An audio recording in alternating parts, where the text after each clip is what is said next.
Hi everyone, welcome to my YouTube channel Josh Rivers, an online community of learners.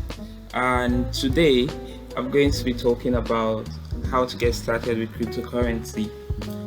This particular video has been long overdue and I was meant to have sent it I think 2 months ago, but I was so engrossed with a lot of activities that were overwhelming at the time. But phew, finally I'm able to send this video today.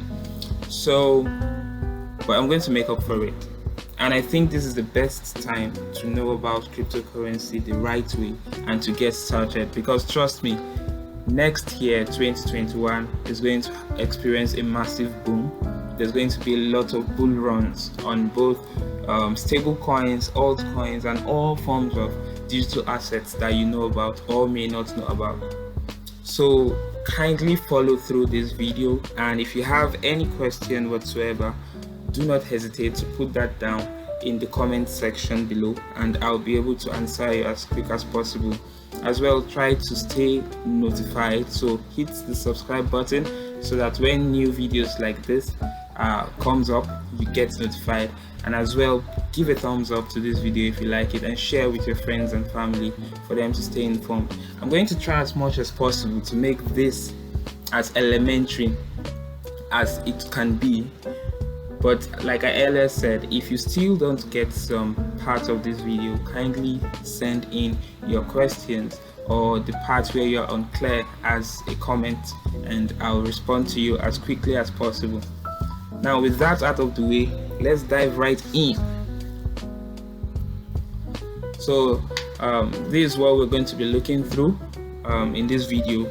So we'll be talking about the blockchain technology, what it is not, then what the blockchain technology is really all about, then cryptocurrency. We're going to talk about smart contracts, then how cryptocurrency works in layman terms. Then a lot of people are having the dilemma of choosing between Bitcoin or Ethereum, right? Then looking at what the future holds for the cryptocurrency space. Then of course questions which will be accepted through the comment section. Alright, so here's an icebreaker. What have you heard about cryptocurrency in the times past? You are free to pause this video, take a minute or two, think about it. What have you heard? I would love to see your thoughts, your initial thoughts about cryptocurrency and blockchain technology, smart contract and all. Just put them in the comment section and I would really love to see them before you continue the video. Okay. What blockchain is not? One, it is not a quick cash scheme. It is not where you just put in money and the next day you come to get 10x of your money, right? A lot of people think that's what blockchain is all about, and when you don't get that value or their expected outcome, they feel demoralized, they feel discouraged.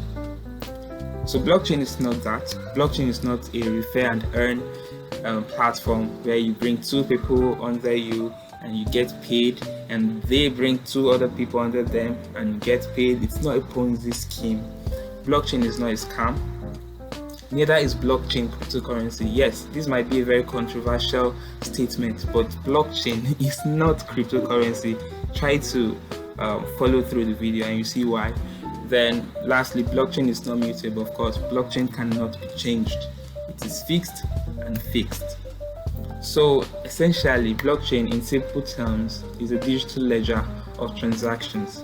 So when you are familiar with the financial terms, digital ledgers hold like your records of transaction. So the blockchain itself is like a digital ledger. So that's ledger in a digital form holding your records of transaction and is duplicated across all the computer systems that are connected in the network.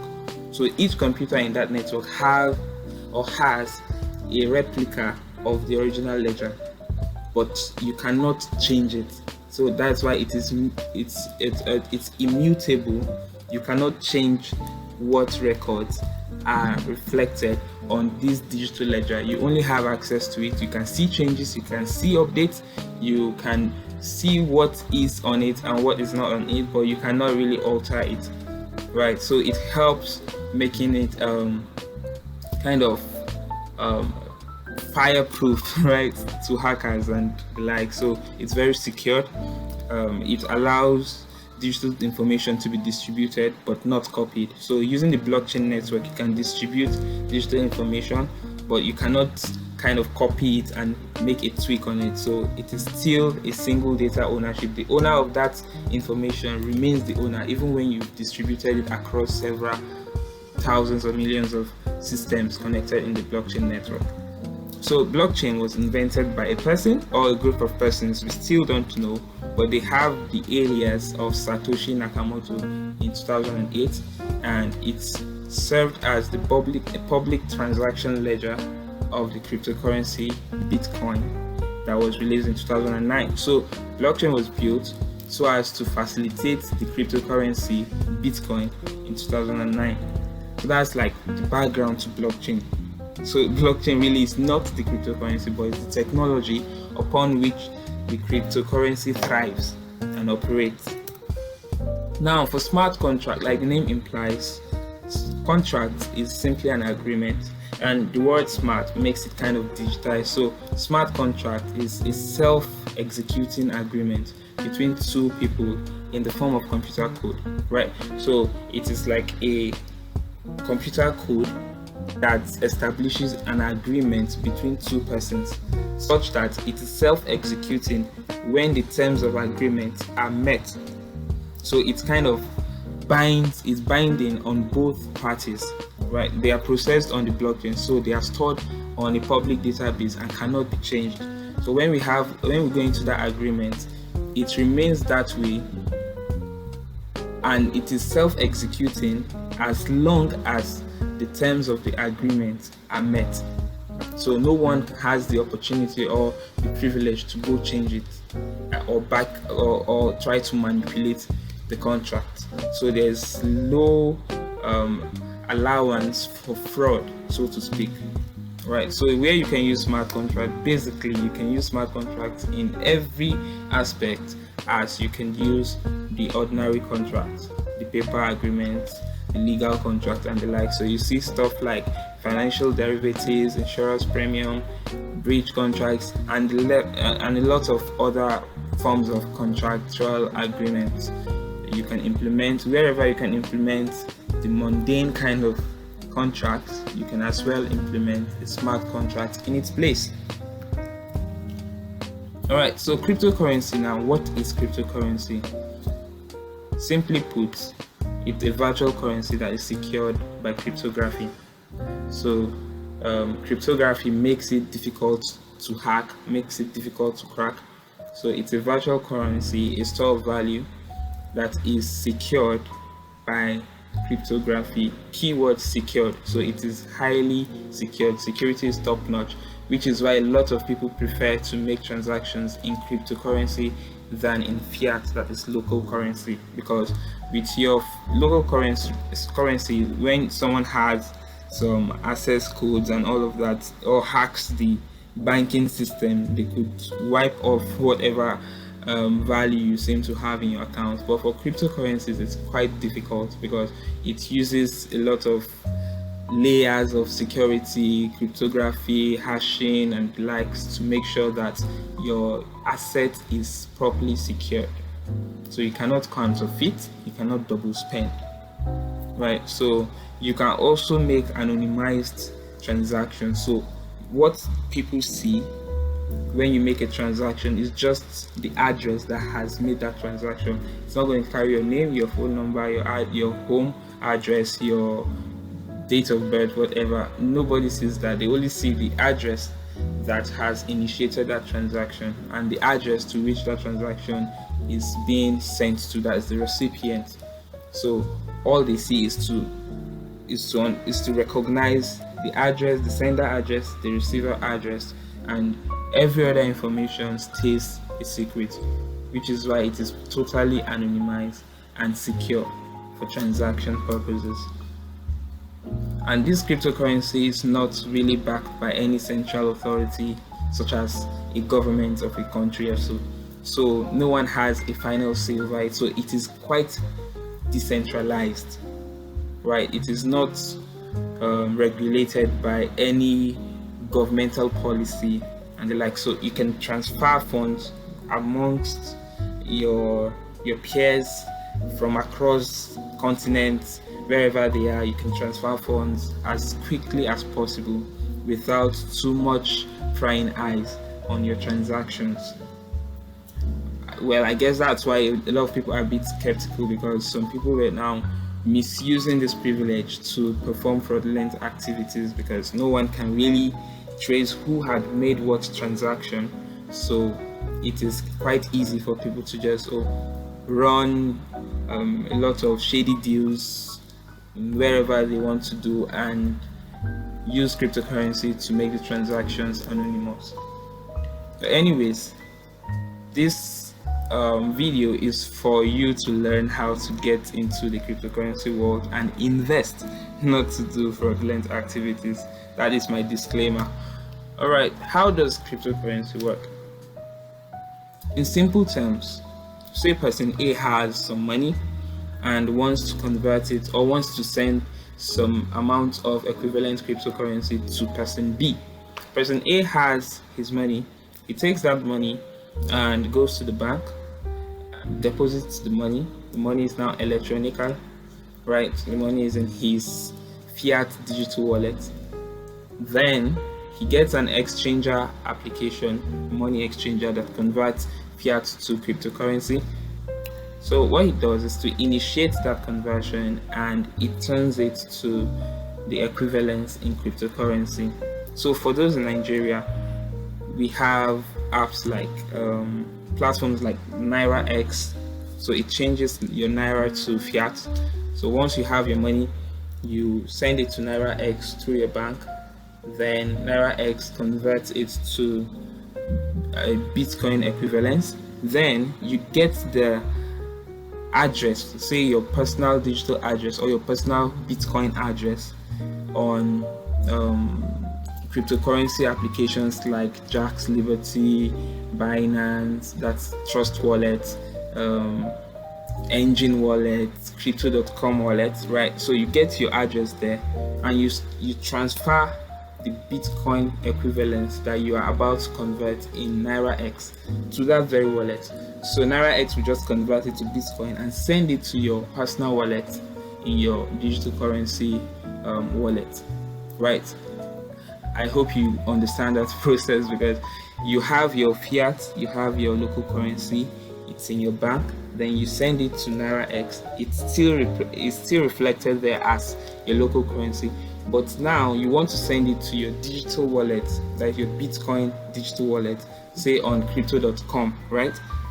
You take the address of that wallet and put it in NairaX for the conversion to be carried out. So as it is being converted, it is crediting the equivalent Bitcoin amount into that wallet that you have fed into the NairaX.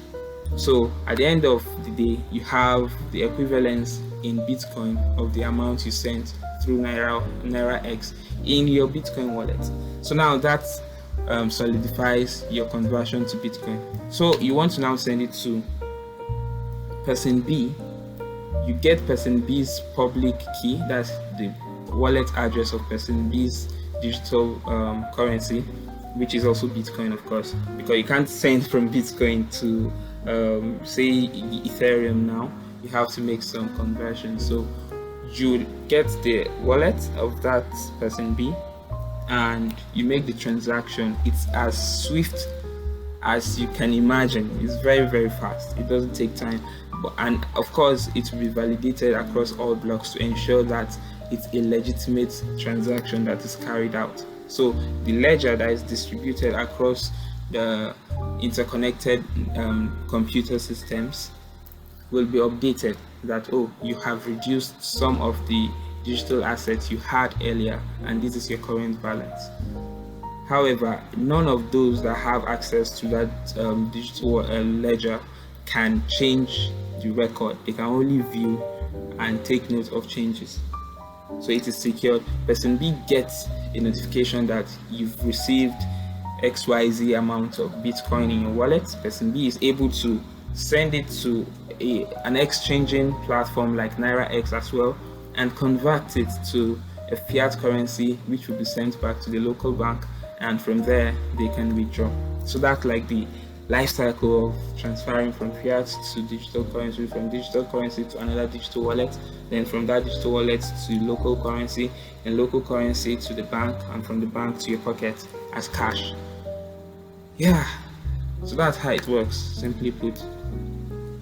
However, you can choose to go into cryptocurrency in one of the 4 ways I've listed here on the left side. You can trade, just like forex trading.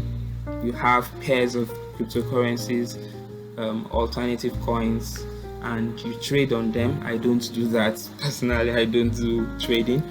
Or you can invest into any of the coin, wait for its value to appreciate, then sell. So you could do this for maybe 3 months. There are some coins that have done something similar to this, and it doesn't really matter how much you have. With the little amount you have, you could just go through the process I just explained earlier, let the money lie there, and once the value of the currency you bought appreciates by some percentage and you feel comfortable, you go ahead and withdraw. That's like a short-term investment.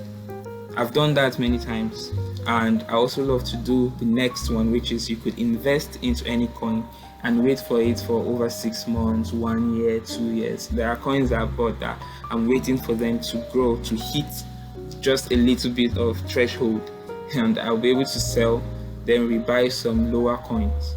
So that's mostly the logic. You sell those ones and you buy some coins that are also thriving, coming up, that are quite cheaper than the one you just sold. Say for instance, you bought 100 USD of Bitcoin and it appreciates, then you have 200 USD, then you sell maybe 100 USD now, so you still leave your 100 USD in Bitcoin value and take that 100 USD you've cashed out to buy smaller coins that are just coming up, like Polkadot, Uniswap, and the rest. And so when they also mature, you can sell and keep expanding your portfolio. So another option here, the last option, is you can stake your coins if such option is available. So you get some staking applications, like crypto.com encourages staking application that you can, it encourages staking, sorry. You can have your coins and you stake it. Staking is like fixed deposit. You give a portion of your coin and you get some return on investment after some specific period of time. Maybe after 6 months you get 12%, and that reward, that interest will be credited in the form of the coin, not in any fiat currency. So if you stake, say you stake 500 or 1000 Uniswap, and you are getting 120 at the end of 6 months added to your 1000. So at the end of 6 months you have 1120 Uniswap. So it's quite cool. Say you don't intend on withdrawing in the short term, you could just take it there so it keeps growing. Right, so that's it about how you can go about cryptocurrency investment. Then here, Bitcoin or Ethereum, a lot of people are kind of skeptical. Do I buy Bitcoin? Bitcoin is expensive. Ethereum is out of the blues. I can't even get them. Trust me, they are still going to make some massive pull in the year 2021, because Bitcoin was hovering around 9,000, 10,000 3 months ago. And as of November, December, it's been going bananas. You can see Bitcoin hitting up to 12,000 United States dollars. That's crazy. That's like the all-time high of Bitcoin so far, and Ethereum hitting over 600 USD. So don't bother yourself about which to buy just because it is expensive, but you need to look at the portfolio.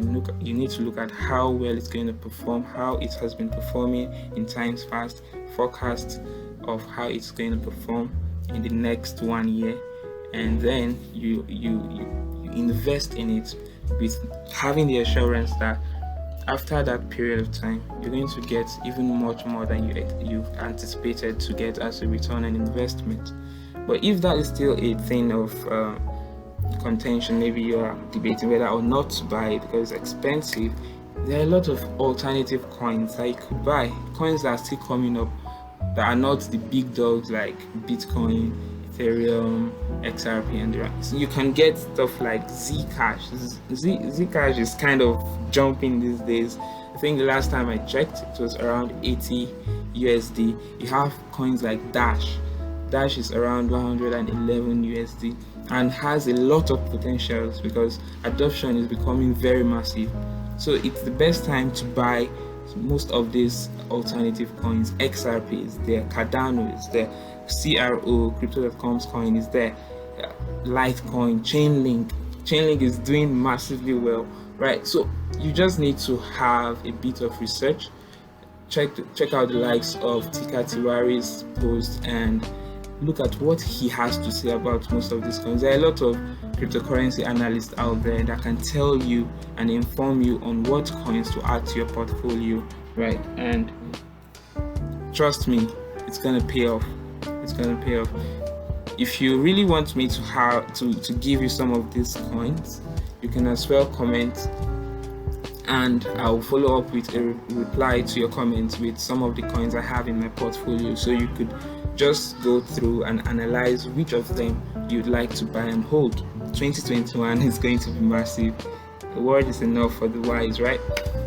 So some of the coins could be held in wallets such as Luno, Jaxx Liberty, Blockchain, Crypto.com, Engine Wallet, etc. There are a lot of them.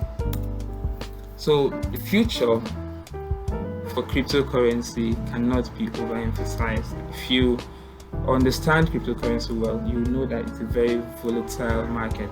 It moves, it could plummet at any time. Like Bitcoin, for example, plunged from 260 USD to about 130 USD within a 6-hour period on April 11, 2013. And 2020, around September, October, November, it moved from 9,000 or 10,000 to about 19,000, 20,000, right? It's crazy.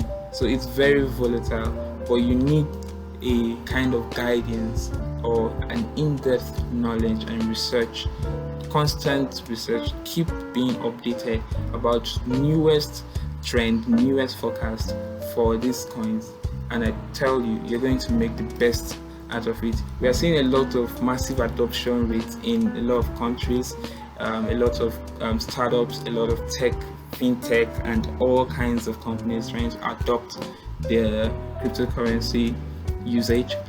Even PayPal is allowing about 432 million of its users to be able to trade in cryptocurrency. So you know that this is a massive space that we are in, and I tell you, if you don't jump on it right now, the time is counting down. The time is counting down, because with time, Bitcoin, who knows, might hit 50,000. You have a lot of coins, altcoins, that can hit an all-time high in 2021 like we've never seen before.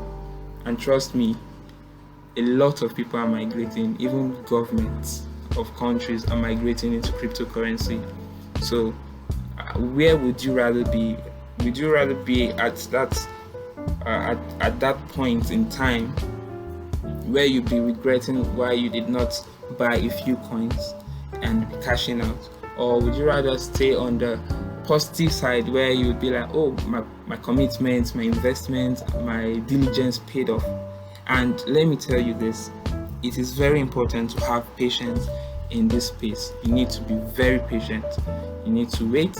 When it's going all bananas like it is right now, you don't have to go sell all of your coins and say, oh, let me cash out and relax. Yeah, you could do that, but there's a fear of missing out on a more massive boom, a more bull run that's going to happen in 2021. So maybe you invested while Bitcoin was 19,000 and it's at 30,000. You want to cash out, fine, but then it could jump to 50 at any time. So I would advise you to ensure that you are actually ready, absolutely ready to cash out before you cash out. And once you do, ensure that when there is a dip in the price, you have enough to buy, because that's the best time to buy. When it crashes and it just plunges down by maybe 50 or 100%, you have a massive opportunity to buy and amass as much coins as possible.